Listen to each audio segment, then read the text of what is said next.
Então hoje eu vou trazer um pouquinho sobre o som, a importância da música. Será que realmente tem embasamento científico e até mesmo bíblico para utilizar o som e a música de forma terapêutica para regular a mente e as emoções? Então esses são alguns dos questionamentos, das reflexões que eu vou trazer aqui hoje. Então se tu tem interesse em descobrir um pouquinho mais sobre isso, acompanhe esse vídeo aqui. Então, pessoal, vamos partir do princípio. Toda música, ela é composta por ritmo, por harmonia, por uma melodia. Então, dentro disso, para se compor isso, temos os instrumentos musicais, temos as cordas vocais, né, o canto, né, a voz. E hoje em dia se utiliza também muito de recursos eletrônicos sintéticos para se gerar o som. Dentro, por exemplo, dos instrumentos musicais, nós temos as notas, né? E cada nota, ela tem uma afinação. Então, por exemplo, aqui eu estou com uma flauta transversal.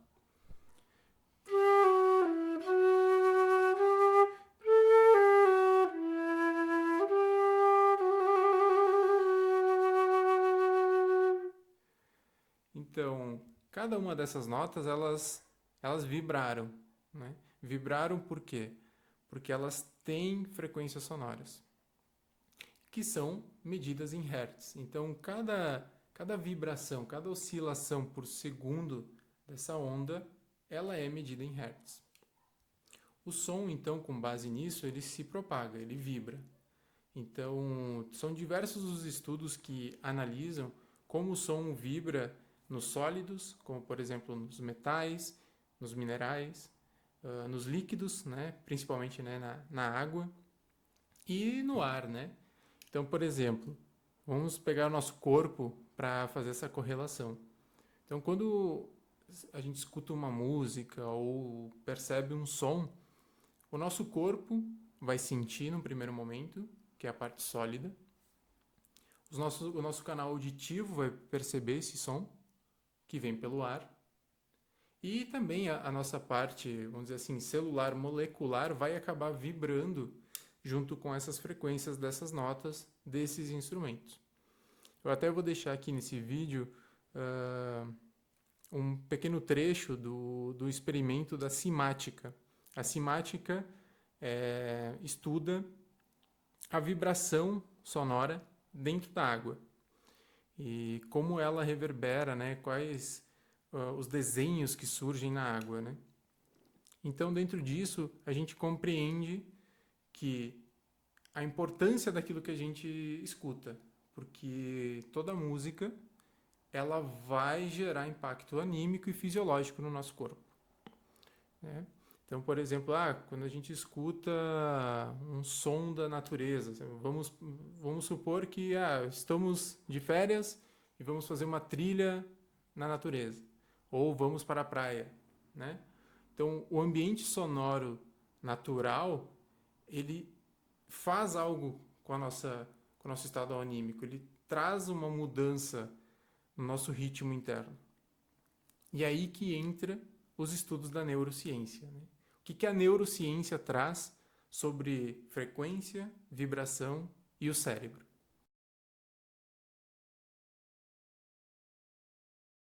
Percebemos, né, que o som ele atua na nossa fisiologia, no nosso estado anímico. Mas por que isso acontece? Bem, a neurociência já vem mapeando isso através de diversos estudos e que nos remete a diversas reflexões, né? Então, por exemplo, existem músicas que nos deixam mais alegres, assim como tem músicas que vão ter um tom mais melancólico e que talvez vão nos despertar uma tristeza, uma angústia. Assim como vai ter músicas que vão nos acalmar, trazer sentimento de gratidão. E também tem aquelas músicas que vão trazer uma certa coragem, uma esperança, um entusiasmo. E isso acontece porque quando nós escutamos algum som ou alguma música, ele é percebido pelo canal auditivo, chega até o nervo vago, que é um nervo que está conectado desde o cérebro e vai até o intestino, com diversas outras ramificações, e que ele faz essa ligação dessas frequências, né, dos sons, até o cérebro. Então, quando essas frequências, né, o som, a música, ela chega no nosso cérebro, ela vai permear diversos campos. Um deles é o hipocampo, e dentro do hipocampo é onde estão a formação, vamos dizer assim, das memórias. Um outro ponto que as frequências acabam impactando é no córtex pré-frontal, que é onde está a questão do foco, de tomada de decisões. E além disso, que eu acho que é o mais importante, todo som, toda música vai impactar e muito no nosso sistema límbico, né? Mais precisamente na amígdala, que é onde está toda essa questão de gerenciamento das emoções, das sensações. Então, diversos estudos já vêm mapeando como o som ele ativa essas regiões do cérebro ao mesmo tempo. Então, é perceptível, né, através disso, perceber que determinadas músicas elas vão sim nos remeter a um estado emocional específico, a uma memória, uma experiência do passado, porque justamente essas áreas do cérebro estão sendo ativadas enquanto a gente escuta uma música. E isso por si só já nos traz uma reflexão gigantesca, que é o cuidado com aquilo que a gente escuta. Então, muitas vezes a gente se sente um pouco, talvez, desanimado ou sem esperanças e a gente não sabe o porquê, ou até a gente sabe, mas a gente não tem a raiz disso. E muitas vezes a raiz disso pode ser, sim, as músicas, os sons que a gente se expõe, que a gente escuta no dia a dia e a gente nem percebe. Pode ser até mesmo no celular, na rede social ali, que geralmente tem diversos vídeos com diversos estímulos, com diversos sons, e isso vai configurando, né, a nossa mente a determinados padrões emocionais e mentais. Então, a gente precisa ficar muito atento a isso e da mesma forma, o som ele pode contribuir para trazer essa regulação, né? Porque quando a gente escolhe músicas que a gente sabe o impacto positivo que elas nos geram, esse é o caminho, né? É a gente filtrar, né, as canções, as melodias que mais vão nos trazer benefícios.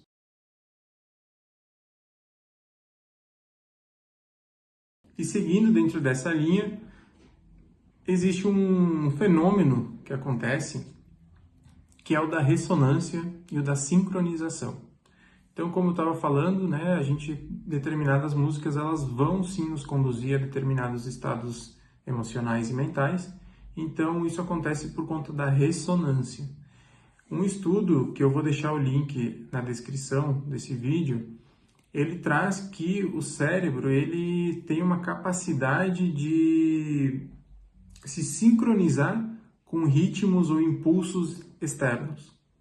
E o que é isso? É como se há uma frequência ressoando, há algum som, né, vibrando, e o nosso cérebro, pouco a pouco, ele vai entrando em fase, ele vai gerando uma modulação cerebral para se igualar a esse impulso, a esse ritmo externo. Então, isso, de certa forma, é fantástico e, ao mesmo tempo, nos traz reflexões de com o que nós estamos vibrando e ressoando com as músicas que nós escutamos. A qualidade dessas músicas. Por exemplo, a música clássica, ela traz uma afinação, uma frequência que nos remete muito a esses estados de serenidade. Agora, se nós pegarmos, por exemplo, o funk, a batida do funk, o ritmo pulsatório da batida do ritmo do funk, ele já nos remete a questões puramente, vamos dizer assim, carnais, né? A impulsos sexuais. Então, além disso tudo, um outro estudo nos trouxe a percepção de que o som, quando utilizado de forma terapêutica, e o que é isso? Quando se utiliza da música, né, de instrumentos como, por exemplo, a flauta transversal, um violão, né, ou frequências puras em ritmos mais suaves, mais lentos e constantes, fazem com que o cérebro entre nessa ressonância, nessa sincronização, e gere uma modulação, como eu já havia falado. E essa modulação, o que ela é na prática? Quando o som, né, as frequências, a música é utilizada desta forma terapêutica, se comprovou que o cérebro ele acaba entrando nas frequências, nas ondas cerebrais, na verdade, nas ondas cerebrais de quando nós vamos dormir. Como é que isso funciona? Quando a gente vai deitar para dormir, a gente começa a entrar no estado de repouso, né, de descanso. E aí, cerebralmente, acontece uma troca nas ondas cerebrais, que são as ondas θ e delta. Geralmente, aqui no dia a dia, quando a gente está no trabalho, está estudando, né, está no cotidiano, a gente está muito nas ondas beta e alfa, que são essas ondas mais de estado de alerta, de foco, né, de atenção em tarefas, né, em parte organizacional. Quando nós vamos deitar, o nosso cérebro entra nesse modo descanso, nesse modo repouso e acessa essas ondas θ e delta. O que esses estudos descobriram? Que determinadas frequências, em determinados ritmos, né, e aplicados de forma mais terapêutica, conduzem o cérebro a entrar nessas ondas θ e delta, gerando essa modulação e fazendo com que o sistema nervoso autônomo se regule, né, se harmonize automaticamente. Então, por exemplo, pessoas com um estado de ansiedade, de depressão ou de estresse, que são submetidas a tratamentos com o som, com a música, foram percebendo, né, esta melhora nesses estados emocionais com essa utilização das frequências desta forma. E na Bíblia, será que Deus, em algum momento, já utilizou da música e do som para trazer regulação mental e emocional? Então, eu estava pesquisando na palavra e percebi que sim, em diversos momentos, a música, o som, o canto, né, o louvor estava presente em muitas vezes. A principal delas, que para mim é a mais emblemática, é a que está descrito em Samuel. Em 1 Samuel 16, 23, diz assim: Quando o espírito maligno da parte de Deus vinha sobre Saul, Davi tomava a harpa e tocava. Saul sentia alívio, melhorava e o espírito maligno se retirava. Então, o que aconteceu aí? Saul estava mal, isso é um fato. Davi pegou o instrumento, outro fato, e tocou esse instrumento. E, consequentemente, Saul sentiu um alívio. Por isso que todas as vezes que Saul estava mal, se solicitava que Davi tocasse. Então, nisso, a Bíblia nos traz o efeito, né? Nos mostra o fato. Mas a ciência, ela explica isso sim. Por exemplo, quando nós escutamos uma melodia de um instrumento musical, né? Música instrumental, o nosso sistema nervoso ele se autorregula, né? E isso acontece porque as frequências elas fazem essa modulação, como eu já expliquei, que fazem com que o nosso sistema nervoso, que é dividido em simpático e parasimpático, sendo o simpático, o nosso estado de alerta, de movimento, de atenção, e o parasimpático, que é do relaxamento, do repouso, do descanso. Então, quando a gente escuta uma música instrumental, quando a gente escuta um louvor, né, ou quando a gente está alinhado com frequências terapêuticas, dentro do nosso sistema nervoso, faz como se houvesse esse câmbio, né, essa troca entre sair do estado de alerta, que seria o simpático, e ir para, né, se conectar mais com essa região do parasimpático, que é o modo de relaxamento, de descanso e de repouso. Então, a gente vê, pegando agora só esse exemplo da Bíblia, a gente vê o livro de Salmos, Cânticos, o quanto o som já foi utilizado e desde a antiguidade para trazer essa regulação do nosso sistema nervoso. Então aqui estão os links dos artigos científicos para quem tem curiosidade e na sequência eu vou deixar um vídeo do experimento que mostra como as ondas sonoras se movem na água. Is a metal plate and we sprinkle on some sand. What you see here is completely formless. In other words, there's no pattern at all. Then we take a violin bow and we're going to play the plate with the violin bow. You see a beautiful star appears on the plate. Now, that pattern that forms is basically the sound made visible, and it's kind of magic. And now what happens when we make this plate vibrate from an electronic piano.